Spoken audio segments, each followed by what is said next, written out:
উদয়, আমাকে একটু ধরুন। হাঁটতে পারবে? রুহি মাথা নাড়িয়ে স্বীকারোক্তি জানায়। উদয় আর কোনো কিছুর না চিন্তা করে রুহিকে কোলে তুলে নেয় এবং হসপিটালের দিকে রওনা হয়। সেই সকালে আর কারো খাওয়া হলো না। রোচির বাড়ির সবাই হসপিটালে। উদয় আর রোচি কেবিন থেকে একটু দূরে দাঁড়িয়ে আছে। ডাক্তার কিছুক্ষণ আগে জানিয়ে দিয়েছে রুহি পায়ে ফ্র্যাকচার হয়েছে, 2 মাস বেড রেস্ট থাকতে হবে। এ কথা শুনে সবাই বুঝলো ভালোভাবে ভেঙেছে। উদয়ের প্রচন্ড খারাপ লাগলো, কারণ চঞ্চল মেয়েটা এভাবে সারাদিন বিছানায় পড়ে থাকবে। সবাই রুহির সাথে দেখা করতে চেয়েছিল। ডাক্তার বলেছে ব্যথার জন্য ইঞ্জেকশন দেওয়া হয়েছে, তাই সে ঘুমোচ্ছে। কে যেন তাকে ডিস্টার্ব না করে। কিছুক্ষণ বাদে উচ্ছ্বাস এসে রোচির পাশে এসে দাঁড়ায়। রোচি মুখ তুলে তাকায়। উচ্ছ্বাস বলে সকাল থেকে কিছু খাওনি, এসে খেয়ে নেবে। রোচি নাকচ করে দেয়, সে খাবে না। আদরের ছোট বোনের এই অবস্থা, এখন কি আর গলা দিয়ে খাবার নামে? উচ্ছ্বাসও ব্যাপারটা বুঝলো, তাই আর জোর করলো না। রোচি অদূরে দাঁড়ানো কেবিনের সামনে উদয়কে দেখলো। আসলে যদি উদয় রুহিকে না দেখতো আরো কষ্ট পেত মেয়েটা। বাবা মাকে বড় মুখ করে বলে এসেছিল রুহির খেয়াল রাখবে, সেই খেয়াল রাখতে পারলো না, পা ভেঙে বসে আছে। এসব ভেবে রোচির মন খারাপ হলো। সবাই দেখা করার পর উদয় রুহির কেবিনে এসে পাশে চেয়ার টেনে বসলো। মৃদু আওয়াজে রুহি পাশে তাকিয়ে দেখলো উদয় বসে আছে। রুহি চোখ ফিরিয়ে সিলিং এর দিকে তাকিয়ে হাসলো। উদয় কিছুক্ষণ বসে থেকে ইতস্তত কণ্ঠে শুধালো, আই এম সরি। সরি কেন? এমনি। এমনি? কারণ ছাড়াই? হ্যাঁ, তোমাকে এভাবে মানায় না। চঞ্চল মেয়েরা চুপ থাকাটা একদমই মানায়সই না। কেন মায়া লাগছে? হয়তো লাগছে একটু। এটা বলে উদয় মাথা নিচু করে মুচকি হাসলো। রুহি তা খেয়াল করে বলে, মায়া ভালো না, অনেক হারামি জিনিস, সাবধানে থাকবেন। রুহির কথা শুনে উদয় হাসলো। মেয়েটা শুধু ঝগড়ুটে না, অনেক কথাও জানে। রুহি এবার উদয়ের মুখের দিকে তাকিয়ে তার হাসির কারণ জিজ্ঞেস করলো। উদয় বলল, তুমি কি জানো তুমি অনেক কথা জানো, তবে তোমাকে দেখলে বোঝা যায় না। এটা শুনে রুহি খিলখিল করে হেসে দিল। আর উদয় একটু স্বস্তি পেল। সকাল সকাল এমন একটা দুর্ঘটনায় সবার মনই কেমন অস্থির হয়ে আছে। রাতের দিকে রোচিকে নিয়ে উচ্ছ্বাস বাড়ি ফিরল। হসপিটালে উদয় রয়ে গেছে। রোচিদের বাড়িতে ব্যবসার কাজে চাচা আর রেদওয়ান শহরের বাইরে। আর রোচির বাবাও অস্থির হয়ে আছে, তাই উচ্ছ্বাস ওনাকে বুঝিয়ে সুঝিয়ে বাসায় পাঠিয়ে দিয়েছেন। অবশ্য রোচিও বাসায় আসতে চায়নি, উচ্ছ্বাসই জোর করে নিয়ে এসেছে। হসপিটালে এত মানুষ থাকাটা ভালো দেখায় না, আবার পরিবেশও নষ্ট হয়। তাই রোচিকে সে বলেছে আগামীকাল তারা আবার আসবে। এবার বাড়ি যাব, রাতে ডিনার করে যে যার রুমে চলে যায়। বাড়িটা কেমন নিস্তব্ধ হয়ে আছে। কালকে এই বাসায় একটা বিয়ে আমেজ ছিল, আর সকালে একটা দুর্ঘটনা। আসলে জীবন কখন কোন দিকে মন নাই কেউই জানে না। এসব ভেবেই রোচি দীর্ঘশ্বাস ফেলে আকাশের দিকে তাকায়। নিকষ কালো আধার হয়ে আছে, রাতও আজ গভীর। এমন রাতে কেউ ঘুমিয়ে কাটায়, কেউ জেগে কাটায়, কেউ বা অন্য জগতের সুখে। এসব ভাবতে ভাবতে রোচির পাশে কারো অস্তিত্ব টের পেল। পাশে তাকিয়ে দেখলো উচ্ছ্বাস কফি বানিয়ে এনেছে, তার টেবিলে রেখে রোচির দিকে তাকিয়ে হালকা এসে জিজ্ঞেস করলো, তোমার কি মন খারাপ? সেই কখন থেকে এই বারান্দায় বসে আছো, খুঁজতে এসে দেখলাম আকাশ দেখছো, তাই ভাবলাম আজকে না হয় আকাশ দেখে রাতটা কাটিয়ে দেই, তাই কফি আনলাম। এই বলে তার পাশে থাকা কফির মগটা রোচির দিকে বাড়িয়ে দিল।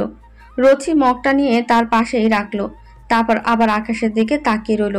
উচ্ছ্বাস গভীর মনোযোগ দিয়ে রোচিকে দেখছিল। রোচি থুতনিতে একটা ছোট তিল আছে। প্রথমবার যখন রোচিকে দেখেছিল উচ্ছ্বাস ওই তিলেই আটকে গেছে। তারপর কত পাগলামি করে রোচিকে নিজের করে পেল, এসব ভেবেই আবার নিঃশব্দে হাসলো। পকেট থেকে সিগারেটের প্যাকেট বের করে একটা মুখে দিতেই চোখ যায় রোচির ওপর। রোচি এগুলো পছন্দ করে না, তাই সে মুখ থেকে নামিয়ে প্যাকেটে চালান করে তারপর সেটা টেবিলে রেখে কফির মগ নেয় এবং আবারও রোচিকে দেখায় মনোযোগী হয়। রোচি হঠাৎ উচ্ছ্বাসের দিকে তাকায়। উচ্ছ্বাস রোচির দিকে তাকিয়েছিল, তা দেখে রোচি হাসে। তারপর বলে, জীবনটা মাঝে মাঝে এত কঠিন লাগে কেন? তুমি যদি ঠিক করে নাও কঠিনে হবে। আমি সব সহজে করতে চাই। তাহলে চলো। রোচি অবাক হয়ে জিজ্ঞেস করলো, কোথায়? সহজ করতে। এই বলে উচ্ছ্বাস রোচিকে করে তুলে রুমের দিকে রওনা দেয় হয়। রোচি চেঁচিয়ে উঠলো, তবে কোনো লাভ হলো না। সকাল সকাল রোচিকে নিয়ে উচ্ছ্বাস যখন উষাকে দেখতে রওনা দেবে, তখন বৃষ্টি আর উষাও বায়না ধরলো রুহিকে দেখতে যাবে। উচ্ছ্বাসও কোনো বাগবিতণ্ডায় না গিয়ে রাজি হয়ে যায়। ওরা হসপিটালে রুহিকে দেখতে যায়। তখন রুহি বায়না ধরে সে বাড়িতে যাবে, সে হসপিটালে থাকবে না। তার ভাষ্যমতে সে যদি হসপিটালে থাকে তাহলে সে নাকি আরো অসুস্থ হয়ে যাবে। এসব অজুহাত শুনে সবাই হাসলেও উদয়ের কেন জানি মন খারাপ হয়। আচ্ছা, উদয় কি রুহির প্রেমে পড়েছে, নাকি কঠিন মায়ে পড়েছে? এই মায়া তো কাটিয়ে ওঠা অনেক কঠিন। এসব ভাবনার মধ্যে দৃষ্টি নিবদ্ধ থাকে রুহির ওপর। হঠাৎ রুহির চোখ পড়ে উদয়ের ওপর। অমনি ওর হাসি বন্ধ হয়ে যায়। আচ্ছা, সে যদি বাসায় চলে যায় তাহলে কি আর কখনো উদয়ের সাথে দেখা হবে? হবে হয়তো, হয়তো না। এসব ভাবতেই রুহির মন খারাপ হলো। চোখ ফিরিয়ে আবারও রোদশিদের দিক সাথে কথায় মশগুল হলো। আর উদয় বেহায়ার মতন তাকিয়ে দেখলো। আসলে এ জীবন বড়ই অদ্ভুত। কিছুদিন আগে যে মেয়েটার সাথে পায়ে পা লাগিয়ে ঝগড়া করতো, আজকে সেই মেয়ের প্রতি মায়া জন্মেছে। দুপুরের দিকে রুহিকে ডিসচার্জ করে বাসায় পাঠানোর ব্যবস্থা করা হলো। আর রোদশিরা নিজেদের বাসায় ফিরে এলো। সেদিন হসপিটাল থেকে এসে পড়ার অনেক দিন হলো। রুহির পায়ের অবস্থা এখন আগের থেকে ভালো বলা চলে। তবে এর মধ্যে একটা জিনিস বদল হয়েছে, যা বাসার সবারই নজরে পড়েছে। তা হলো রুহি ছটফটানি। সে কিছুক্ষণ পরপরই ফোন চেক করে। এটা নতুন না, যেদিন থেকে সে হসপিটাল থেকে বাসায় এসেছে সেদিন থেকেই। এগুলো বাসার সবার চোখে পড়লেও কেউ এখনো তাকে কোনো কিছু জিজ্ঞেস করেনি। এদিকে উদয়ের অবস্থাও খুব একটা ভালো নয়। সেও চায় রুহি যোগাযোগ করুক, কিন্তু রুহি তো তার অপেক্ষা করছে। এমন অবস্থা যে কে আগে পা বাড়াবে। দুজনে দোতনায় ভুগছে। এতদিনের ইগো ফেলে রেখে উদয়ই কল দিল রুহিকে। রুহি বোধহয় এই কলটার অপেক্ষায় করছিল। কল রিং হতেই উপাস থেকে রিসিভ হলো। কেউ কথা বলল না, চুপ করে থাকলো। কিছুক্ষণ বাদে একটা মিষ্টি রিনরিনের কণ্ঠ কানে আসলো উদয়ের। প্রথম কথাটা রুহি আগে শুরু করলো। রুহি সালাম দিয়ে চুপ থাকলো। উদয় শুনলো হয়তো এই কণ্ঠের তৃষ্ণায় ছিল এতদিন। বুকের মধ্যে যে ঝড়টা ছিল তা হয়তো একটু থামলো। সে চুপ থাকলো। রুহি আবার জিজ্ঞেস করলো, কথা বলছেন না কেন? আপনি কি শুনতে পাচ্ছেন? তুমি কি এখন হাঁটতে পারো? এত সময় পর উদয় মুখ খুললো। তবে এই প্রশ্ন বোধহয় রুহি আশা করেনি। তবু নিজেকে সামলে সে জানায় এখন একটু আধটু করে, তবে দাঁড়িয়ে থাকলে পা ব্যথা করে। উদয় একটু অস্বস্তি নিয়ে রুহিকে বলল, একটু বারান্দায় এসে দাঁড়াতে পারবে যদি না তোমার অসুবিধা হয়? রুহি অবাক হলো। হঠাৎ এমন কথাই অবাক হয়? কোনো মতে সে হেঁটে বারান্দায় এসে দাঁড়ালো। অদূরে উদয় তার গাড়ির সাথে হেলান দিয়ে দাঁড়িয়ে আছে। উদয় এবার শান্তি পেল। উদয়কে দেখে রুহি কানের কাছে থেকে ফোন নামালো। উদয় রুহিকে দেখে হাসলো। বেচারি ভাবেওনি উদয় এমন পাগলামি করে বসবে। ছেলেটা কে রোদসী? কোন ছেলে? যার সাথে ক্যান্টিনে বসেছিলে? উচ্ছ্বাসের চোখের দিকে তাকিয়ে রোদসী ভয়ে চুপসে যায়। অনেকদিন পর উচ্ছ্বাসকে এমন দেখছে। উচ্ছ্বাস আবারও রাগ দেখিয়ে জিজ্ঞেস করলো, ছেলেটা কে? ওর সাথে বসে কি নিয়ে হাসাহাসি করছিলে? কই আমার সাথে তো ওভাবে হাসো না। এই তুমি কি আমাকে ভালোবাসো না? ছেলেটার পরিচয় কি রোদসী? জবাব দাও। রোদসী ভয় পেয়ে কাঁপা কাঁপা গলায় জোর এনে বলে, আমার ক্লাসমেট। নোটসের ব্যাপারে কথা বলছিলাম, আর কিছুই না। এবার উচ্ছ্বাস এসে রোদসির চুলের মুঠি ধরে কাছে টেনে এনে রোদসির মুখের দিকে পূর্ণ দৃষ্টিতে তাকায়। এহেন তাকানিতে রোদসি অনেক ভয় পায়। উচ্ছ্বাস কিছুক্ষণ তাকিয়ে থেকে বলে, যা লাগবে বলিনি আমাকে বলতে? ওই ছেলের কাছে কি? ওই ছেলে আমার থেকেও হ্যান্ডসাম। আমাকে দিয়ে মন ভরে না। কতগুলো চাই? এটা শুনে রোদসি চোখ বন্ধ করে ফেলে। সময় নিয়ে উচ্ছ্বাসের দিকে তাকিয়ে এক ধাক্কায় উচ্ছ্বাসকে নিজের কাছ থেকে সরিয়ে দিয়ে উচ্ছ্বাস অবাক হয়ে রোদসির দিকে তাকায়। ব্যাস, অনেক বলেছেন। আচ্ছা বলুন তো, আপনার আমাকে কি মানুষ মনে হয় না? মানে এত সন্দেহ কেন? আমি কখনো পালিয়ে গিয়েছি? খারাপ কিছু করেছি? তবু এমন ব্যবহার কেন করেন বলেন তো? আমি এত কষ্ট করে আপনার সাথে মানিয়ে নিলাম, তাও আমার মনে একটা সন্দেহ রয়েই গেছে। আপনি আমাকে ভালোবাসেন আমি বুঝি, কিন্তু তার থেকে সন্দেহ বেশি করেন। কারণ কি? উচ্ছ্বাস চরম অবাক হয়। এই রোদসিকে দেখে সে কখনোই ভাবেনি রোদসি এভাবে কথা বলতে পারে। সে রোদসির চঞ্চল সত্তা দেখেছে, বিয়ের পর শান্ত সত্তা দেখেছে, তবে এই কোন রোদসিকে দেখলো? উচ্ছ্বাসের মাথা আরো গরম হয়ে যায়। সে এসে রোদসির হাত পেছন দিক দিয়ে মুচড়ে ধরে তারপর জিজ্ঞেস করে, ভার্সিটিতে ভর্তি করার পর অনেক কথা ফুটেছে তাই না? কই এতদিন তো কোনো জবাব দাওনি। তবে আজকে এত কথা কিসের? কেন জবাব দিলে? হাতির পাঁচ পা দেখেছো? এই কে তোমাকে এত সাহস দিল? ওই ছেলে। কি হয় তোমার? পরকিয়া করছো? ওই ছেলে আমার থেকেও ভালো?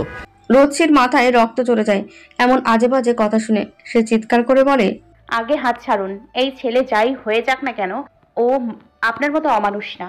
ছোটখাটো একটা বিষয়কে আপনি টেনে বড় করছেন। উচ্ছ্বাসকে অমানুষ বলায় উচ্ছ্বাস আরো খেপে যায়। সে হাত ছেড়ে রোদসিকে ঘুরিয়ে আবারও চুলের মুঠি ধরে। তারপর সে রক্তলাল চোখ নিয়ে তাকালো রোদসির দিকে। তবে আজকে রোদসি ভীত হলো না। সেও চোখে চোখ রেখে তাকিয়ে থাকলো। এই আমি অমানুষ? কি করেছি আমি? বলো কি চাও?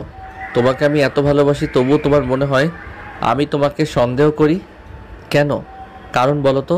আমি তো তোমাকে ভালোবাসি, অনেক ভালোবাসি, পাগলের মতো ভালোবাসি। এই বলে উচ্ছ্বাস রোদসির পুরো মুখে চুমুতে চুমুতে ভরিয়ে দিতে লাগলো। রোচি উচ্ছ্বাসকে ধাক্কা দিয়ে সরিয়ে দিল। উচ্ছ্বাস কিছুটা দূরে সরে এলো। উচ্ছ্বাস এগিয়ে যেতে নিলেই উচ্ছ্বাসকে অবাক করে দিয়ে রোচি এক কাণ্ড করে বসলো। টেবিলের একটা কাঁচের গ্লাস ভেঙে সেই টুকরো হাতের সাথে চেপে ধরলো। কাছে আসবেন না বলে দিলাম। আপনি কাছে আসলে এটা দিয়ে আমি হাত কেটে ফেলবো। দেখো রোদ পাখি পাগলামি করে না। উইকেন্ড ফিক্সড, লেট ইট গো। মাথা ঠান্ডা করো, পাগলামি করো না। আমি পাগলামি করছি না, পাগলামিগুলো শুরুই করেছেন আপনি। আপনি আমাকে পাগলের মতো ভালোবাসেন না। আমি নিজেই পাগল, মানসিক রোগী, আর অত্যাচার করছেন আমার উপর। এগুলো শুনে উচ্ছ্বাস নিজেকে যতটুকু শান্ত করেছিল ঠিক ততটাই আগুনে ঘি ঢালার মতন রেগে উঠল। উচ্ছ্বাস রোচির গাল চেপে ধরে উচ্চ কণ্ঠে বলে উঠল, আমি মানসিক রোগী, আমি পাগল। শালার এত ভালোবাসার পরও আমি পাগল, এই চাস তুই? বল, জবাব দে। ছাড়েন আমাকে। আপনি একটা পাগল, কিছু হলেই অমানুষের মতো ব্যবহার করেন। আপনার চিকিৎসা নেওয়া উচিত। ওদের এমন চিৎকার চেঁচামেচিতে বাসার সবাই এসে হাজির হয়। মিসেস রাবেয়া বেগম ওটা থামায়। উচ্ছ্বাস রোচিকে ছেড়ে বারান্দায় চলে যায় আর রোচি মেঝেতে বসে কান্না করে। মিসেস রাবেয়া বেগম বিছানায় বসে রোচির মাথায় হাত বুলিয়ে দেয়। রোচি তাকায় রাবেয়া বেগমের দিকে। মিসেস রাবেয়া বেগম, মালিহা বেগম, উষা, বৃষ্টি সবাই এখনো দরজায় দাঁড়িয়ে আছে। কেউ রুমে আসার সাহস পাচ্ছে না। উচ্ছ্বাস বারান্দায় গিয়ে সিগারেট ধরায়, তারপর ঘুরে রুমের দিকে তাকায়। এখনো রোচি মেঝেতে বসে কান্না করছে আর মিসেস রাবেয়া বেগম ওর পাশেই বিছানায় বসে আছে। রাত পর্যন্ত বাসার অবস্থা থমথমে ছিল আর উচ্ছ্বাস সন্ধ্যের পরে বাইরে গিয়েছিল। রোচি বিছানায় শুয়ে সিলিং এর দিকে তাকিয়েছিল। দরজায় নক হতে সে উঠে দরজা খুলে মিসেস বিপাশা বেগমকে দাঁড়িয়ে থাকতে দেখে। রোচি একটু আশ্চর্য হয়। তাকে এই রুমের সামনে দেখে মিসেস বিপাশা বেগম সাধারণত রোচির সাথে কথা বলে না তবে হঠাৎ এই ঘরে আসায় রোচি অবাক হয়ে জিজ্ঞেস করে, আপনি হঠাৎ এখানে কিছু বলবেন? হ্যাঁ, অনেক কিছু তো বলতেই চাই। শুনবে তো? আচ্ছা সরো, আগে আমাকে ঘরে আসতে দাও, সরো। বলে রোচির পাশ দিয়ে রুমে ঢুকে বিছানায় গিয়ে বসে। তারপর সারা রুমে চোখ ঘুরিয়ে এনে আবারও রোচির দিকে চোখ নিবদ্ধ করে। রোচি মিসেস বিপাশা বেগমের কর্মকাণ্ড দেখছিল। মিসেস বিপাশা বেগম বলতে শুরু করলেন, বুঝলে রোদসী, এতদিন পর কাজের কাজ করলে তুমি একটা। মানে? রোচি অবাক হয়ে জিজ্ঞেস করে, এই যে প্রতিবাদ করলে, তা যাই হোক, বলো তো, আমরা পাগলকে পাগল বললে তো পাগল খেপে যায়, আর পাগল কি স্বীকার করে সে পাগল, তাই নয় কি? হ্যাঁ, সে তো রাগ করবেই। একদম ঠিক, তুমি ঠিক ধরতে পেরেছো। মানে? আজকে উচ্ছ্বাসের আচরণ দেখছো, বদ্ধ উন্মাদ হয়ে গেছে। দেখছো তোমার সাথে সে কি ব্যবহারটা করছে।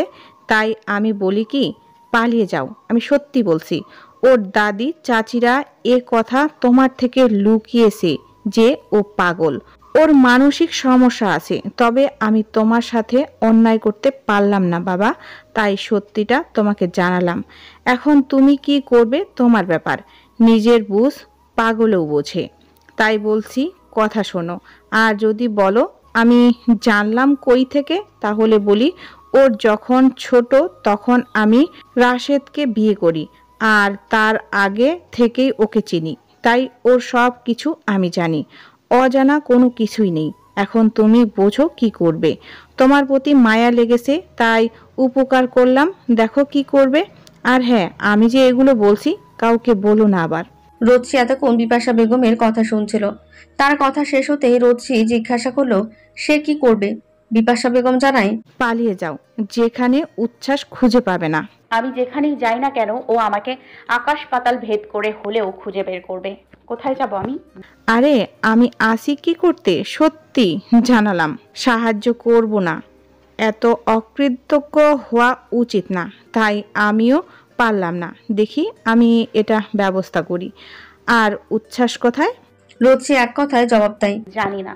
এদিকে রুহি আর উদয়ের মধ্যে চলছে মিষ্টি আলাপ।